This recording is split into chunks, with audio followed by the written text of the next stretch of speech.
bem-vindos ao programa Trem Mineiro. Eu sou Jaque Ventura e a nossa prosa de hoje é sobre direitos e auxílio emergencial. Apresentando agora os nossos participantes. Flávio Niererê, advogado, especialista em direito civil, empresarial, holdings e offshores internacionais. Sócio do escritório Flávio Niererê Guimarães e Silva, advogados desde 2009.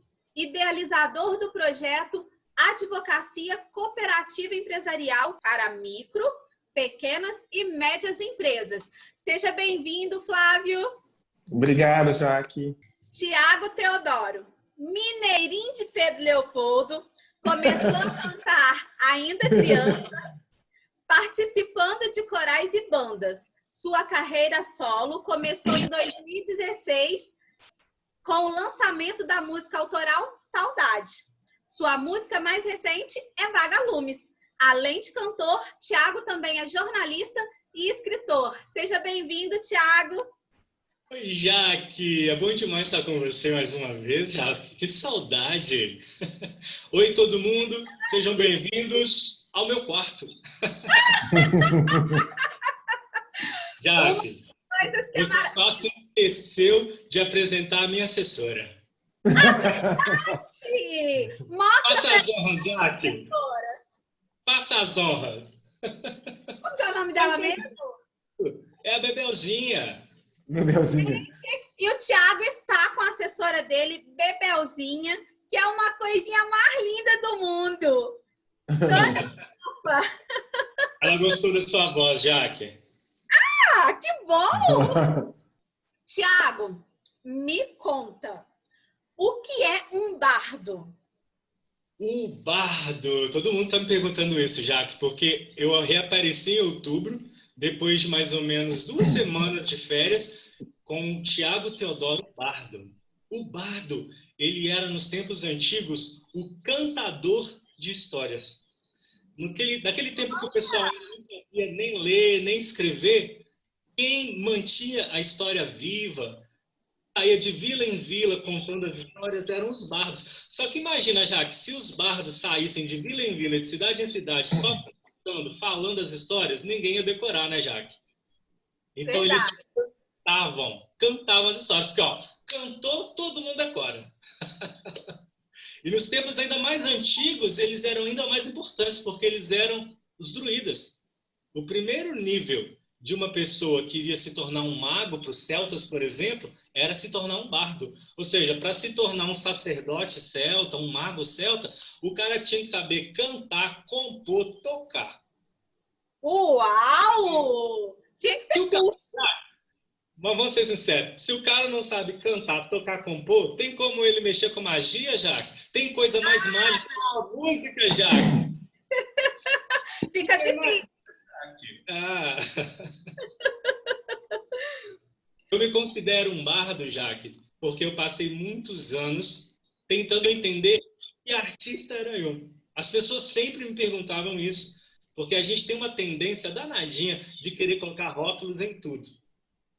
Então, escrevendo meu livro, fazendo pesquisas, eu fui descobrindo essa figura, que foi uma figura muito importante na Europa antiga, na Europa pré-romana, principalmente, e eu me encontrei no bardo. Eu consigo hoje dizer, olha, eu amo os livros, eu amo o jornalismo, eu amo as pesquisas, eu amo a história, eu amo a ciência, e eu transformo isso tudo em música, isso tudo em arte. Esse sou eu sou o bardo. Quero contar essas histórias para todo mundo. Nós achamos isso muito bacana, porque normalmente você escreve as suas músicas em cima das pesquisas que você fez, né? Sim, eu sou na verdade, um cientista maluco disfarçado de artista pop. Isso aqui, Jaque, é só um disfarce. Se eu virar a câmera aqui, ó, o que você vai ver é uma multidão de livro, papel, caneta. É o cientista disfarçado de artista pop. Mas isso é bacana, porque esse é o seu diferencial, né? Sim, é bacana agora, Jaque, porque a gente vai se descobrindo, se conhecendo, se amando e tomando a nossa missão de vida. Mas no começo é difícil, porque a gente tem a tendência de, infelizmente, querer se encaixar nos rótulos, querer ser aceito por algo que já existe. Mas eu descobri que eu sou maluquinho mesmo, então bora lá. É isso aí. Seu trabalho e suas composições são carregadas de histórias, fantasias. Como que surgiu esse interesse? Já que antes de cantar e de compor, apaixonado por livros, por ler e escrever. Então, quando eu comecei a compor, na verdade, o que eu queria fazer, no fundo, era transformar as minhas histórias em música. Era musicar essas histórias, mesmo sem conhecer todo esse lance do bardo, eu não conhecia nada disso, mas é o que eu já fazia. Então, isso nasceu de uma forma muito natural. Hoje, a única coisa que eu faço é saber que todos esses meus gostos, essas minhas paixões e até as minhas formações acadêmicas, elas caminhavam para uma coisa só, que é transformar conhecimento em arte, transformar ciência em música. Só isso. Que bacana! Agora conta pra gente um pouquinho sobre seu novo trabalho. Então, Jaque, o nosso canal no YouTube, ele acabou de ser aceito como parceiro do YouTube. Então, a gente está fazendo um projeto muito legal e assim, num espaço curto, que é trazer clipes das minhas músicas para aquelas minhas músicas que tinham outros vídeos já lançados, inclusive que alguns fãs, os admiradores, que são os Teodós, já tinham feito vídeos muito lindos. Tem vídeo com mais de 30 mil views que os meninos faziam, só que vídeos que tinham imagens das séries, dos filmes. Então, agora que o nosso canal é um parceiro do YouTube, a gente está trazendo clipes originais. Então, tem lá o Thiago Teodoro com a cara redonda dele no vídeo. E a gente acabou de lançar o clipezinho da minha música Once Upon a Time, que é uma música em inglês, que é uma versão inglesa da minha música Era Uma Vez. E vou dar em antemão aqui, para a galera do Trem Mineiro. Em outubro sai o clipezinho da versão acústica da minha música Até a Eternidade Acabar. Eita! Coisa boa! Já vou aproveitar, Jaque, para convidar quem ainda não assistiu o clipe de Once Upon a Time para correr no YouTube, no meu canal, que é Thiago Teodoro Bardo, e assistir, né, Jaque? Oh, com certeza! E é claro que você vai cantar um tiquinho para nós, né? Claro! Eu gosto muito dessa parte aqui, Jaque, olha. Ela fala assim, olha. Love is sacrifice and I'll die for you, I'll live for you, 'cause you can only know what it means to live when you have died of love, the kind of love that breaks the curse. Em português, em Era Uma Vez, eu canto assim: amar é sacrifício e eu morreria por você, viveria por você, pois ninguém soube o que é viver se nunca morreu de amor, amor que quebra a maldição. Uhul! Muito bom! Obrigado. Agora nós vamos falar um pouquinho sobre direitos e auxílio emergencial. Doctor! E aí, doutora Jaque?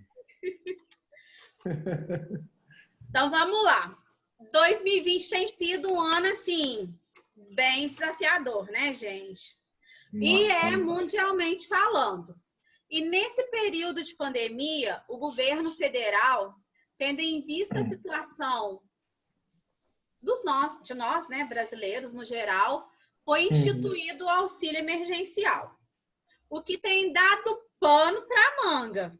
Doutor Flávio, uns conseguiram, outros não. Como tem sido isso? É uma questão muito complexa, né? E que está dando muita dor de cabeça para todo mundo. Porque, na verdade, o governo instituiu uma lei, né, autorizando o auxílio, né, e colocou algumas regras onde milhões de pessoas se encaixam. Mas aí, na hora que essa pessoa vai pedir o auxílio, mais de 40 milhões tiveram esse auxílio negado por diversos motivos. E aí muita gente teve o auxílio negado e ficou desesperado e achou que não tinha outra assim, eu não consegui, vou ficar sem. Só que o que acontece, Jaque, é que o sistema, né, existe uma empresa do governo que chama Dataprev, que ela tem todas as informações de nós brasileiros, né? Aonde que eu trabalhei, né? Quanto que eu ganho, tem todas, se tudo é legalizado, ela tem todas as informações. Só que essas informações demoram bastante tempo para chegar na base. Então, o que aconteceu, o que vem acontecendo é que, eu vou dar um exemplo assim, que mais acontece a pessoa estava trabalhando, aí em janeiro, por exemplo, ela foi mandada embora, né? Por causa até março, tá? Ela foi mandada embora por causa da pandemia. E aí ela vai e entra com o pedido. E aí a Dataprev ela entende que ela ainda está empregado. E aí nega o auxílio. Mas, na verdade, ela já está desempregada, só que essa informação demorou a chegar lá. E assim, né, esse é só um caso, mas existem várias outras negativas que é justamente porque a informação demora a chegar. Então, assim, há um delay, né, há uma linha de tempo ali entre o que acontece, como se diz, no mundo real, aqui onde a pessoa está trabalhando, e essa informação chegar lá na base. Então, por causa dessa questão, muitas pessoas tiveram auxílio negado. E aí, infelizmente, administrativamente, eles não têm conseguido resolver isso, né? Então, só com a ação mesmo. Então, assim, a gente tem entrado com bastante ações, são muitas pessoas, né? E muita gente deixou de lado, achando que não ia conseguir, ou então, vai dar muito trabalho, não vou deixar para lá, não vou mexer com advogado. Né? Ainda tem esse mito que advogado é caro, que não vou mexer com advogado, vai dar muito trabalho, e não é verdade, né? É uma questão simples, inclusive as pessoas podem, como é no juizado, né, elas podem entrar sozinhas, não necessariamente elas precisam de um advogado. É óbvio que como advogado o pedido é feito com mais cautela, com mais cuidado, então as chances da gente reverter é muito maior, né? Mas não é uma obrigatoriedade. Então, assim, ainda tem muita gente que ainda não recebeu o auxílio, que tem direito e, né, provavelmente vai deixar de recorrer. As pessoas têm se dado conta dos seus direitos, Flávio? Eu já aqui vou te falar que ainda não. As pessoas ainda têm muito. Eu não sei se é uma questão do Brasil e do brasileiro, né, que ele tem preguiça. O que eu percebo é isso. Eu vou te dar um exemplo. Quando a pessoa entra em contato com a gente fala, né, eu digo para ela, olha, eu preciso de uma lista de documentos. São 7 documentos básicos, né, que toda pessoa tem. Identidade, CPF, comprovante de endereço, carteira de trabalho, básico. Aí na hora que eu falo isso para ela fala, nossa, precisa disso tudo? Nossa, eu tenho que mandar isso tudo para você? É como se isso tudo fosse um trabalhão, né? Então, assim, sim, as pessoas, muitas delas não sabem o direito que têm, mas muitas sabem, mas acham que vai dar muito trabalho. Então, assim, o que eu percebo é que o brasileiro ele ainda é muito complacente com a situação, né? Não vou mexer com isso, não, isso não vai dar em nada. A resposta que eu mais tenho é essa: será que isso vai dar alguma coisa? Isso não vai dar em nada. Vou ter um trabalho à toa. Então, assim, aí eu até brinquei com uma cliente um dia, ela falou assim, mas isso vai dar muito trabalho, eu nem sei se eu vou conseguir. Eu falei assim, mas você precisa do auxílio? É o primeiro ponto. Se você precisa, né, por mais que você tenha um trabalhozinho, vale a pena. Agora, se você não precisa, ótimo, abra mão do seu direito, mas é um direito seu. E assim, me diz sinceramente, conseguir 7 documentos, tirar foto e me mandar, qual que é o trabalho que tem isso? Você não vai perder 5 minutos de um dia para fazer isso. Então, assim, né, não faz o menor sentido, mas infelizmente é uma coisa, eu acho que, não, tenho certeza, é uma coisa cultural. Né? Nós brasileiros, e eu também me incluo nesse grupo, porque eu já fui assim, né? Óbvio que o direito que me ajudou a sair dessa zona cinzenta. E a gente é muito complacente com as coisas. E isso não só com auxílio, no dia a dia. Acontece uma coisa, né, com uma empresa que você teve um problema, você acaba deixando para lá porque você acha que vai dar trabalho. Você acha que vai dar trabalho e acha que não vai conseguir resolver. Então, assim, o problema nosso é o achismo. Eu acho, não vai dar muito trabalho. A zona de conforto, né? Aí você imagina, o governo liberou não sei quantos bilhões de reais para esse auxílio. Então, assim, quantas mil pessoas vão deixar de receber porque não correram atrás? Aí eu me pergunto assim, para onde vai esse dinheiro que sobrou, né? que vai acontecer com ele? E assim, no final das contas, já que esse dinheiro é nosso, porque, né, são os nossos impostos que a gente paga em tudo que a gente faz, né? Na comida que você come no restaurante, na TV por assinatura que você paga, né? No celular que você compra. Então, assim... Isso não é porque os nossos governantes são bonzinhos, não, né? Não! E a gente já paga por isso. Então, assim, não faz o menor sentido, né? Mas as pessoas não conseguem enxergar isso, né? Eu estava conversando com um amigo meu, ele falou assim, o problema do Brasil é que a gente quer sempre mais Estado, mais como se o Estado tivesse que cuidar da gente, né? E não, a gente, pelo menos na minha humilde opinião, a gente precisa de menos Estado, né? O problema nosso é que a gente tem muito Estado e acaba que a gente acha que ele tem que cuidar da gente e aí ele faz o que quer, né? E eu acho que a gente tem que ter menos Estado e mais autonomia para fazer as coisas, né? Sermos autossuficientes. Pelo menos começar com isso, porque hoje, assim, eu estava olhando outro dia, hoje o governo ele controla praticamente tudo que você faz, ele sabe quase tudo que você faz, né? Principalmente na questão financeira, né? Então, assim, você é controlado o tempo todo, né? E aí a gente acha que por causa disso a gente tem que esperar o que o governo vai fazer isso, vai fazer aquilo, né? E não, a gente tem que correr atrás, né? O governo tem o seu papel, né? Mas aí quando ele de certa forma, igual nessa questão, ele usa, né, o poder que ele tem para liberar um valor para as pessoas, muita gente deixa de lado porque vai dar trabalho, né? E aí ele já vê, olha, ele tinha a intenção de pagar esse valor para, sei lá, acho que quase 90 milhões de pessoas. Aí, no final das contas, eles vão ver assim, olha, só 30 pediram, ou seja, então eu não preciso me preocupar tanto assim. Muita gente nem ligou, deixou para lá, né? E aí a coisa vai só ficando pior, né? Da próxima vez, se acontecer, já vai, opa, já não vamos liberar tanto assim, né? Porque muita gente vai deixar para lá, eu vou negar, ele não vai nem recorrer. Então, assim, é aquela questão. Se ele fez uma lei liberando um auxílio, por que ele complica na hora de liberar esse auxílio, né? Então, assim, tinha que ser uma coisa mais simplificada, onde as pessoas conseguem... Porque, na verdade, eu só entro com a ação porque a pessoa faz o pedido, aí ela é negada. Aí, teoricamente, ela pode contestar no próprio aplicativo, mas ela não pode juntar nenhum documento comprovando a situação dela. Então, não faz a menor diferença ela contestar. Porque ela vai contestar falando, não, eu estou desempregado. Mas como é que ela vai provar que ela está desempregada se ela não pode juntar um documento mostrando que ela está desempregada? Então, assim, na prática, a contestação, ela não faz o menor sentido, né? Ela não tem eficácia. Por isso, a gente precisa entrar com a ação, porque na ação a gente vai juntar a documentação e o juiz vai analisar e falar, realmente, ele tem direito e eu vou conceder, né? Você tocou numa coisa importante. Essas pessoas que não conseguiram o benefício administrativamente, como que está sendo feita essa triagem? Como que você, no caso, identifica que elas têm direito ou não? A gente faz algumas perguntas básicas, né, para elas e a documentação. Então, assim, na verdade, o mais importante é aquele primeiro contato, onde ela me conta por que ela foi negada, né? E aí eu vou perguntar para ela primeiro: você está empregada? Você tem filhos?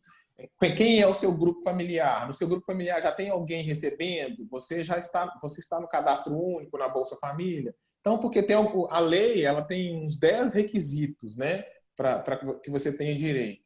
Então, o que acontece muito também, por exemplo, eu tive uma cliente que ela mora sozinha, aí ela pediu e foi negada porque disse que ela estava no cadastro único da avó. Só que ela jurou de pé junto que não estava.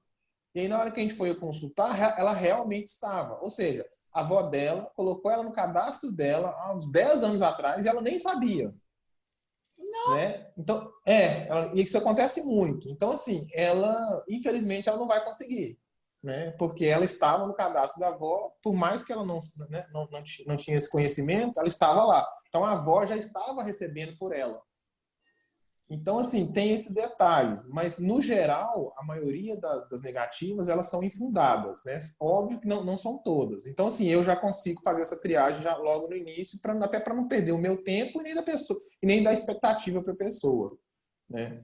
Mas, basicamente, nessa primeira conversa e com a documentação, eu já consigo falar para ela, "Ó, não, aqui aqui você não tem chance nenhuma por isso, por isso, por isso. Ou então, não, vamos entrar, né, você está dentro dos requisitos. Tem a questão também do imposto de renda, né? De ter um limite do imposto Sim, de renda. se Como no, que o que fica eu... isso? Por exemplo, desculpa. Para Não, uma pode falar, desculpa. que até em 2018 ele tinha uma determinada renda. Aí, poxa vida, a pessoa ficou desempregada. E só porque em 2018 ele teve uma renda, agora que o cara está passando por necessidade, ele não consegue o benefício? A lei, ela não faz em alguns momentos, já ela não faz o menor sentido. Como você sabe muito bem que as leis, elas não fazem sentido em vários momentos, né? E essa é uma delas. Tem um artigo na lei que diz o seguinte: se no ano de 2018, olha só, 2018, nós estamos em 2020, você recebeu, né, acima de R$ 28.500, que é o teto, né, para descontar, fazer a alíquota máxima, a pessoa não teria direito. Então, assim, todo mundo que em 2018, né, 2018, calendário 2019, então a pessoa em 2018 ganhou mais 28 mil, ela declarou esse valor em 2019, né, no ano de 2019. Ela não teria direito. Aí eu fiquei me perguntando, peraí, a pessoa ganhou esse valor em 2018, ou seja, 2019 ela não teve essa renda. 2020, óbvio que ela também não tem. Então ela vai ser punida por um fato gerador de 2018.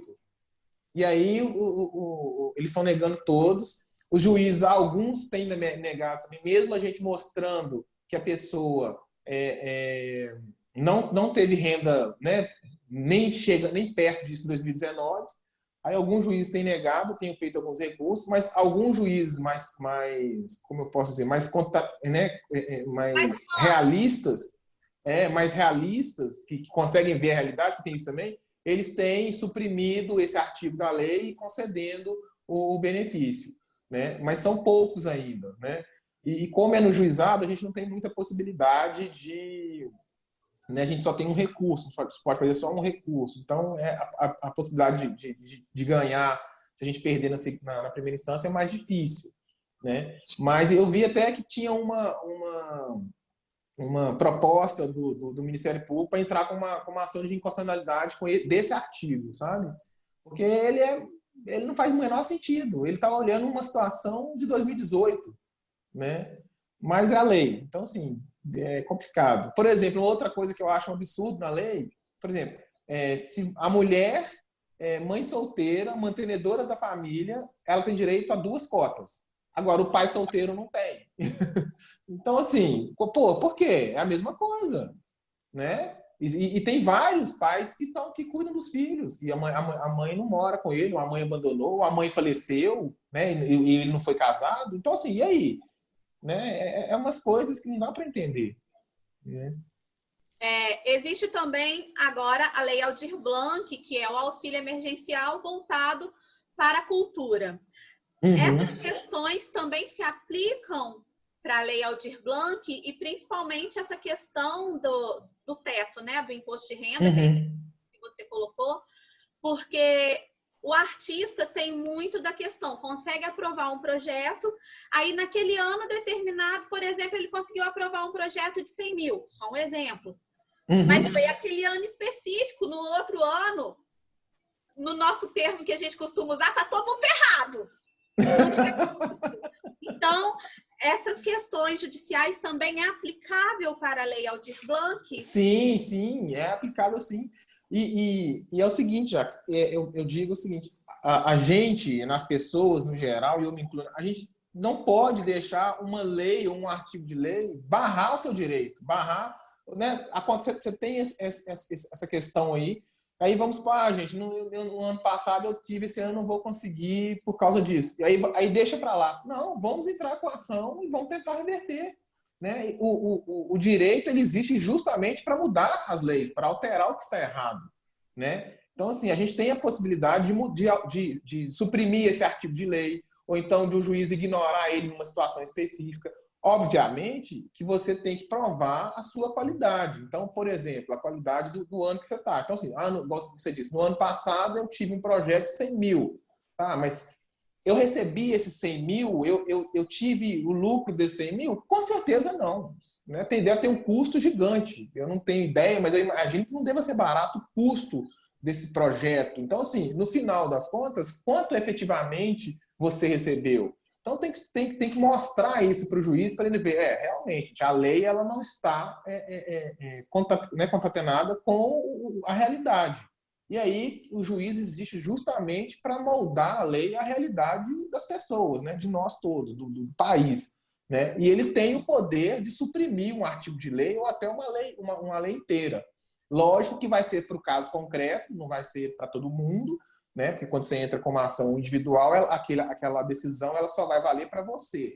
Mas através dela vai abrir outras ações até que vai ter uma ação de constitucionalidade que vai acabar com aquela lei para todo mundo, que vai, né, suprimir aquela lei ou aquele artigo para todo mundo.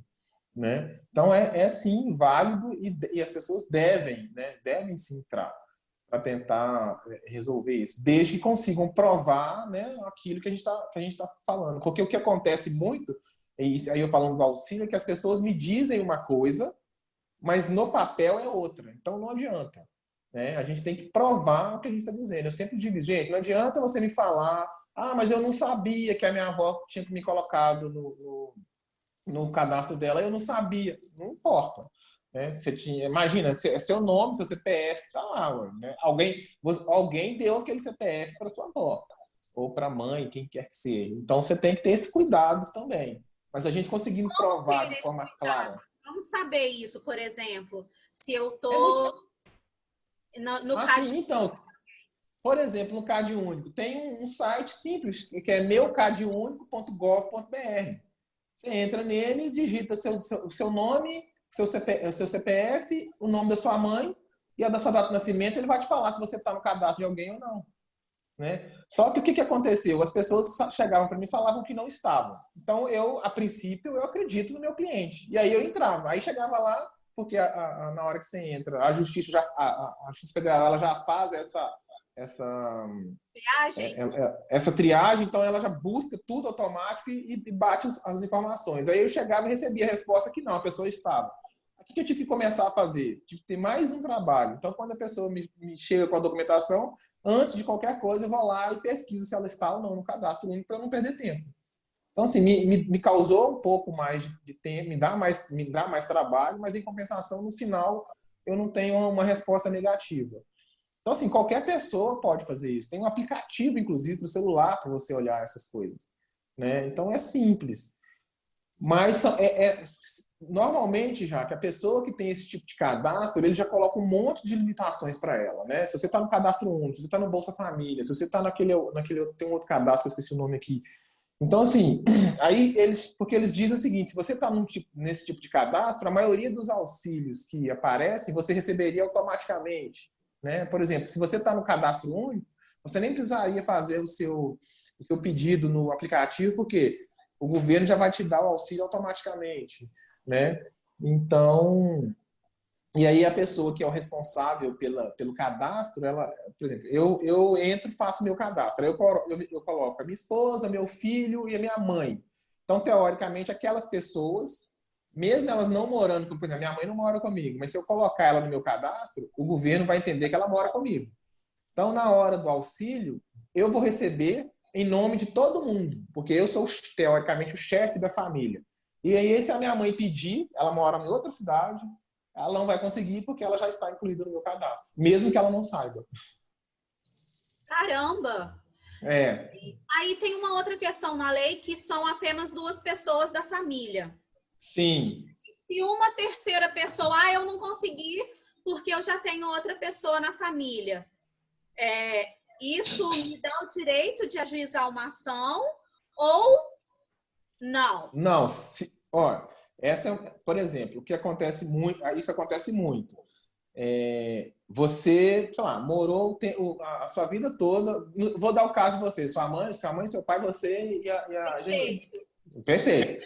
Então vocês moram na mesma casa, né? Mesmo barraco. Mesmo barraco. Ou seja, vocês são um grupo familiar. Então, se sua mãe pede e o seu pai pede, por mais que vocês tenham direito, vocês não vão conseguir. Porque duas pessoas da família já conseguiram.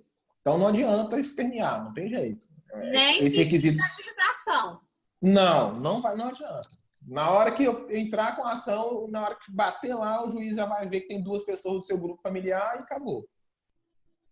Se um de vocês, né, mora em outra cidade, por exemplo, Viçosa, a cidade dos meus pais, e aí você mora lá, já tem mais de um ano, não importa, né? Que você mora lá, não pode ser uma coisa assim, começou o auxílio, você mudou para lá, né? Você tem que ter um tempo de residência naquela... Oi? E se eu casei nesse meio tempo? É recente. Aí você vai ter a certidão de casamento, também seria uma prova, né, que mostra que você saiu de casa, né? É porque o problema, já é que teve muitas fraudes, entendeu? Então, no início teve muitas fraudes, a pessoa pegava o endereço da vizinha e colocava, né? Então, aí eles começaram a ficar mais rígidos em algum momento, eles começaram a ficar mais rígidos. Mas só que aí eles fizeram essa rigidez para todo mundo, né? Eles não tiveram filtro. Então esse foi o problema. Mas se você mora lá em Viçosa, já tem mais de e você mora lá antes da pandemia, né? Então assim, isso é muito importante, né? Porque normalmente no tempo da pandemia não houve muita mudança e tal, né? Então subentende que isso aconteceu antes. Então, ou seja, você mudou lá para Viçosa em dezembro, né? Perfeito. Você vai ter um comprovante do seu nome, alguma coisa. Então, se você não tem um comprovante do seu nome, que isso acontece muito, muitas pessoas não têm nenhum documento no nome dela. Eu acho muito estranho, mas isso é comum, tá? Aí você teria que pegar um... Sério, Jaque? Nenhuma conta de telefone? Nenhuma conta, Jaque. Eu fico impressionado. A primeira vez que isso aconteceu, eu falei, mas você não tem nada no seu nome? Uma conta de luz, água, nem... eu falei assim, doutor, eu não tenho nada. Nada no meu nome. Aí, o que eu tive que fazer? Eu tive que dar uma declaração para que o dono do imóvel que ela morava declarasse que ela morava ali de aluguel ou de favor para conseguir mostrar para o juiz, né? Então, se você morasse lá em Viçosa, por exemplo, a gente poderia entrar com a ação e falar, excelência, apesar do governo dizer que ela faz parte do grupo familiar, né, do grupo familiar que é composto pelo pai, pela mãe e pela irmã, isso não é realidade, porque ela mora em Viçosa desde tal data, né? E aí ele vai deferir, como tem acontecido. Outra coisa também que acontece é que a pessoa, igual você falou, está casada, já não mora mais lá, mas consta no mesmo grupo. E uma coisa muito interessante que aconteceu, já que também foi isso. A filha estava no cadastro da mãe. Ela casou e a mãe esqueceu de tirá-la. Mas ela casou, aí o marido fez o cadastro e colocou ela. Aí ela estava em 2 cadastros. Olha que incongruência. Ela estava em 2 cadastros ao mesmo tempo. Aí a gente foi e mostrou para o juiz, né? Viu que um cadastro era contemporâneo ao outro.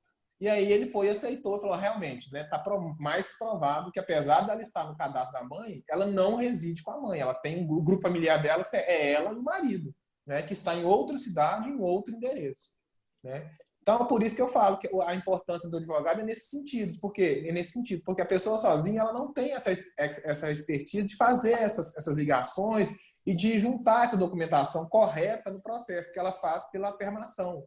Então, ela chega lá, conta aquela historinha, a pessoa que está atendendo ela pega a documentação que ela leva, eles não pedem outra documentação, né? Eles não fazem aquela triagem, e aí junta lá. Então, assim, né, a probabilidade dela conseguir é muito pequena. Então, por isso que é tão importante ela ter um advogado para fazer isso. Agora, uma pergunta indiscreta, muito indiscreta. Vixe, fiquei com medo agora. A ação dessa é cara para uma pessoa pagar? Porque normalmente a pessoa que procura isso, ela está sem renda. Como exatamente. Que funciona esse pagamento? É possível? Eu não posso... Informação? Como você bem sabe, eu não posso falar de valores, né, pela ordem, né? Não é eticamente, não é politicamente correto. Apesar que eu acho que não tem o menor sentido isso, mas eu respeito a minha ordem. Mas o que acontece? Pensando nisso e pensando no número, né, grande de pessoas e principalmente pela situação que ela está, né, realmente se ela está precisando de auxílio, como é que ela vai pagar um advogado? Então, o que a gente fez? A gente fez o seguinte, A gente faz um contrato com a pessoa que ela não vai pagar nada para a gente inicialmente. Ela só vai pagar um pequeno valor, que é menos de 10% do que ela recebe, do que ela vai receber, se a gente conseguir o auxílio para ela. Quer Então, assim, dizer, elas... então, que se eu, por exemplo, se eu tiver o pedido indeferido, que é o termo técnico que se usa em direito, eu fui lá, pedi, estou dentro do grupo que, teoricamente, tem o direito, mas Sim. o juiz resolveu indeferir o meu pedido. Então, eu não pago nada para o advogado. Nada. Quer dizer, para o advogado, não. Para mim, né? Porque né, eu não posso generalizar. Senão eu vou achar que qualquer advogado vai ser assim. Lá no escritório, a gente reuniu, né? Eu tenho mais 2 sócios. A gente reuniu e falou, gente, tem muita gente com esse problema, né? Querendo ou não, acaba que a gente está dando uma ajuda também. A gente não está trabalhando de graça, né? Mas a gente está tentando ajudar de certa forma. Então, gente, na verdade, o escritório está agindo com uma humanidade, né? Porque são pessoas que precisam de pessoas. Sim, exatamente. Então, assim, como a gente viu essa necessidade, e assim, já são cada história que, assim, não, eu falei, dá para fazer um livro. E a gente conseguiu, a gente está pegando ações não só de Minas, a gente está pegando praticamente do Brasil todo, né? Então, por exemplo, na Bahia, por exemplo, na Bahia a Bahia representa 30% dos nossos clientes, tá? Minas é o primeiro, depois Bahia, depois Maranhão, depois Roraima. Então, assim, Bahia, nossa, assim, é cada história que, assim, às vezes dá vontade de chorar, porque a pessoa não tem nada, aquilo ali é o único dinheiro que vai, né? Nossa, é muito triste. Então, a gente fez isso para realmente ajudar. E, assim, então, se a gente ganhar, ela dá uma pequena contribuição para a gente, que, na verdade, é isso meu nome, é uma pequena contribuição, não chega nem a 10% do que ela vai ganhar, tá? Então, assim, a gente não explora o cliente de jeito nenhum. Então, assim, mas o que eu achei muito legal e interessante é que todos os clientes que receberam pagaram a gente, assim, e ficaram imensamente gratos, sabe? Eu fiquei muito tocado com né, com a boa-fé dessas pessoas, né? Então, assim, eu não tive nenhum problema de inadimplência, sabe? Eu até peço desculpas por essa pergunta, mas eu fiz mais no contexto de que, se eu estou com dificuldade, como que eu vou procurar um advogado? Não é? Nem mesmo para saber o valor, porque eu acredito que tem muitas pessoas que estão nessa situação de necessidade. Então, eu estou como conselheira de cultura em Contagem, estou no comitê da Lei Aldir Blanc e eu recebo muitos casos. Eu recebo muitas informações sobre isso. E, assim, no meio artístico é muito comum, o Thiago pode até confirmar também, que é um falando pro outro, pô, velho, mas eu não consegui isso e eu precisava, só que aí vem a lei e fala que em 2018 eu recebi 28 mil, eu não consigo, e outras questões que são as histórias que você colocou. E teve pessoas que, assim, tiveram que sair do local onde morava, que era aluguel, foram morar de favor, perderam completamente a dignidade da pessoa. Então, por isso que eu te perguntei, se eu já estou passando por dificuldade, como que eu vou procurar um advogado que já tem aquela questão, não, só tem advogado quem pode pagar, o que é um erro. Né? É um erro. Sabemos que o advogado é para todos. Jaque. Sim. Até comentaria, e isso eu posso falar que acontece muito no meio artístico, muitas vezes a pessoa deixa de procurar o advogado, além pelo fato de não ter informação o suficiente para chegar até o advogado, porque a pessoa às vezes não sabe nem como expor a situação dela, também tem a questão do medo das consequências de achar, por exemplo, que ela tem aquele direito, e aí ela tem medo de sujar o nome dela e das consequências. Então, por exemplo, tem artista, e no meio artístico a gente procura falar muito pelo nome da gente, pela imagem, que ele tem medo de tentar e de depois alguma coisa prejudicá-lo por ele não ter conseguido. Então, assim, coisas mais malucas que você puder imaginar passa pela cabeça da pessoa. Então, assim, no mínimo ela acha que ela pode devolver um dinheiro para o governo, ou às vezes ser até presa por não ter, na verdade, direito de pedir aquilo. Pode parecer um absurdo falar isso, mas é real, acontece. Muitas pessoas pensam de procurar o direito dela por ter medo. É muito real. Foi por isso que eu fiz essa provocação, porque realmente, igual como você colocou a questão das histórias que chegam para você, isso acontece em todas as áreas. E chega muita coisa absurda para a gente. Então, você como advogado, o que você orienta para quem está nos ouvindo? O que fazer? Quais são o caminho das pedras, né? Até mesmo para nós que somos leigos, como que a gente pode ajudar essas pessoas que ainda são um pouco mais leigas que nós? Uhum.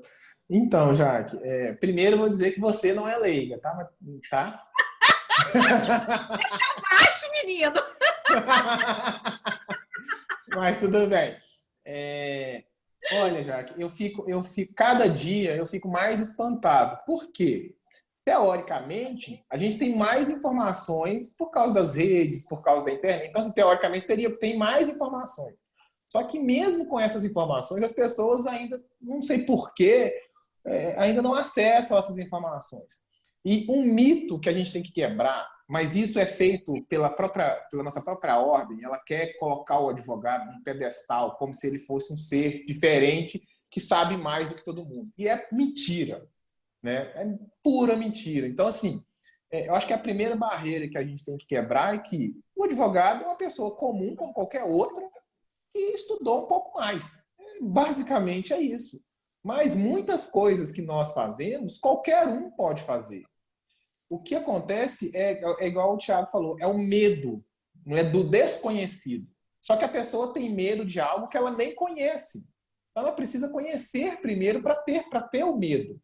Então o que eu aconselho é, primeiro, no nosso caso, a gente está querendo fazer um projeto, já, de toda sexta-feira a gente atender pro bono. O que é o pro bono? É sem cobrar. Tá? A gente está querendo fazer isso, mas a gente está pensando de como fazer para não virar uma bagunça e a gente conseguir separar quem realmente precisa e quem está ali por oportunismo. Então, isso que a gente está tentando, como é que a gente vai filtrar isso, para também não ficar aquela coisa, mas você falou que está atendendo de graça e agora você não quer me atender? Então, assim, a gente tem que tomar muito cuidado também como a gente faz essas coisas, mas a gente está com essa ideia. Então, assim, eu acho que a primeira coisa, quando você vai procurar um advogado, ou quem quer que seja, antes de você ir conversar com ele, é perguntar, doutor, eu tenho uma dúvida ou uma demanda, mas eu não tenho certeza se ela é real ou não.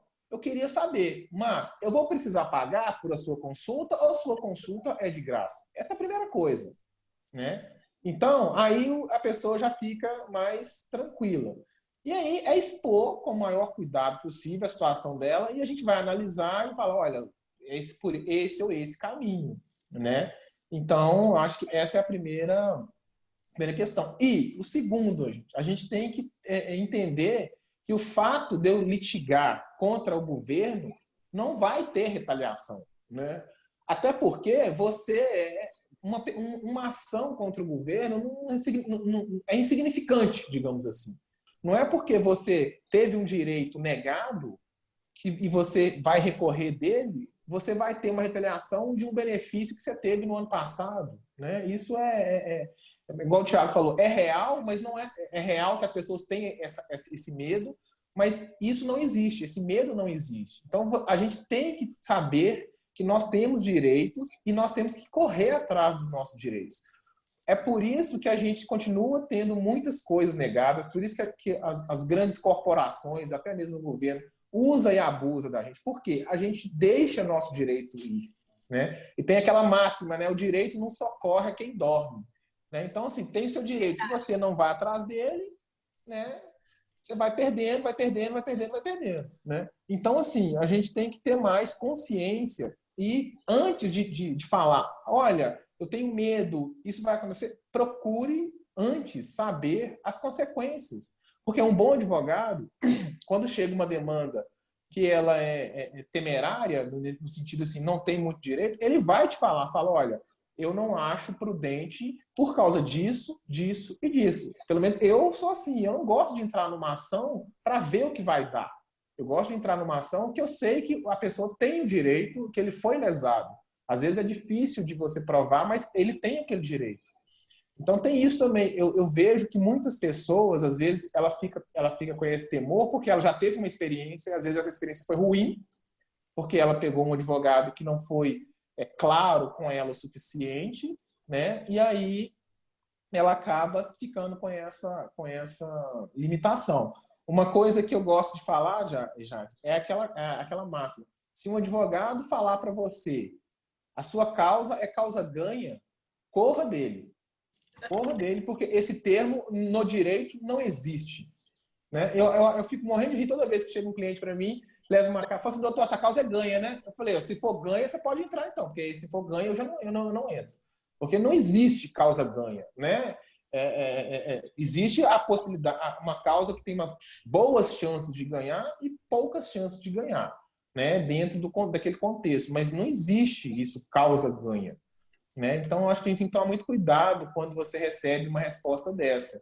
Então, procurar profissionais, né, que sejam corretos, né, que tenham essa integridade, né, e não deixar de correr atrás. E aí, se você recebe um não de um advogado, ou fala, não, isso aí não dá, procure outro. É bom você ter mais de uma opinião, se você não sentiu confiança naquele primeiro. Né? Você tem muitas opções. Mas eu acho assim, quando tudo é claro, Jaque, eu gosto muito disso. Eu gosto muito de mostrar para o cliente que as coisas têm que ser muito claras, né, no sentido de esclarecer para elas cada passo, como é que vai funcionar, né, o que eu vou cobrar, o que eu não vou cobrar, como vai ser cobrado, para depois não ter aquela confusão. Porque quando eu recebo um cliente, eu quero que ele se perpetue comigo. Eu quero pegar aquela ação dele, quando ele tiver outra também, e por aí vai. Pelo menos a nossa concepção no escritório é essa. O cliente chega para a gente quer que ele fique com a gente para sempre, né? Então, eu vou fazer o melhor trabalho possível em cima do que ele me propôs. E muitas vezes eu vou deixar de atendê-lo porque eu entendo que a ação dele não é que não vale a pena, mas provavelmente ele vai perder e tal. Então, eu falo, olha, eu acho que não, por isso, né? E basicamente é isso. Uma das questões que a gente vê muito também é a famosa assinatura de contrato sem procurar um profissional para saber se aquele contrato é devido e tudo. Aí lá na frente, quando o trem dá problema, aí fica daquele jeito, né? Complicado. O Thiago já teve alguma experiência assim, Thiago? De contrato? Que não. Você assinou? Graças a Deus, não. Ah, que bom, que bom. Mas eu sou muito atento com tudo que eu assino. Eu leio tudo. Eu jamais assino contrato sem ler. Uhum. Mas muita gente nem lê. É um caso raro. As pessoas normalmente não leem. Elas vão lá, já vai lá para assinatura e tá tudo certo, né? É a questão da boa-fé, né? Mas, infelizmente, nem sempre a outra parte está com boa-fé, né? Sim. Gente, nós vamos agora para um momento, aquele momento especial que eu falei com vocês. É o nosso Dicas com a Madame Jane. Então, nós vamos chamar ela. Ô, Jaque, você falou que é dicas o quê? É dicas sem sentido? Como é que é? É dicas nada a ver. Ah, tá. Madame Jane, cadê você, minha filha? Tô curioso para ver essa Madame Jane. Olá! Como vão todos? Olá! Olá! Ela vai aparecer, Jaque? Extremamente misteriosa. Misteriosa, Madame Jane. Isso mesmo. Tendo em vista esse momento, né, que tá todo mundo estressado, a minha dica é o seguinte: o movimento não é nem de direita nem de esquerda. O movimento é sexy! Sigam para mais dicas. Adorei essa poesia. Música. Exatamente. Desculpa, Thiago, eu acabei te cortando. Eu disse que eu adorei essa poesia. E quem quiser acompanhar essas dicas riquíssimas da Madame Jane, é só seguir ela lá no Instagram, @Madame Jane Oficial, e ficar por dentro de tudo que ela posta. É só pérola. Não imagino. Flávio, quem estiver precisando dos seus serviços, como que faz para te achar? Você está nas redes sociais? Como é que Estamos funciona lá. aí? A gente está tô no Instagram, né? Tá, é Dr. Flávio Niererê, no Instagram, no Facebook e no YouTube também. A gente tem um canal lá, que é Dr. Flávio Niererê Guimarães. Então é só procurar a gente lá, que se a gente puder, o que a gente puder fazer para ajudar vai ser um prazer. Tiago Teodoro Bardo. Bardo, pois é. Quais são suas redes sociais? Teodoro Bardo, todas elas, Jaque. Twitter, Instagram, Facebook e no YouTube eu sou como Thiago Teodoro Bardo. Muito bacana. E lembrando que tem novidade, né? Por aí você está com lançamento de músicas novas. Sim, sim. Ó, a gente já está planejando gravação de música nova ainda para esse ano e já em outubro tem o lançamento do clipe da versão acústica de Até a Eternidade Acabar. Muito bom! E é claro, para a gente encerrar o programa em alto astral, bora de música, Thiago! Não importa quantas estrelas brilhem no céu toda noite, a lua sempre estará só. Você foi a luz entrando em cada canto da minha escuridão. Sempre estarei aqui, te esperando amanhecer. Uhul! E esse foi Tiago Teodoro. Gente, a família Trem Mineiro agradece de montão a participação de vocês. Foi uma honra recebê-lo aqui hoje. E o nosso programa de hoje está chegando ao fim. Você, Jaque, é sempre muito bom. Obrigada, Thiago. Flávio, muito obrigada pela sua participação. Eu que agradeço, foi um prazer, né? Muito legal e espero ser convidado para outros programas. Tamo junto. Bom, Jaque, gente. você sabe, ó, precisando de mim, é só ligar para Bebel. Claro! Não pode. Inclusive, já foi dormir. Tá aqui, Bom, gente, para vocês que nos acompanharam até agora, muito obrigada pela sua companhia. E, é claro, a semana que vem nós estamos de volta. Não se esqueça, se inscreva, curta e compartilhe sem moderação. E até o próximo vídeo. Tchau! Tchau, tchau!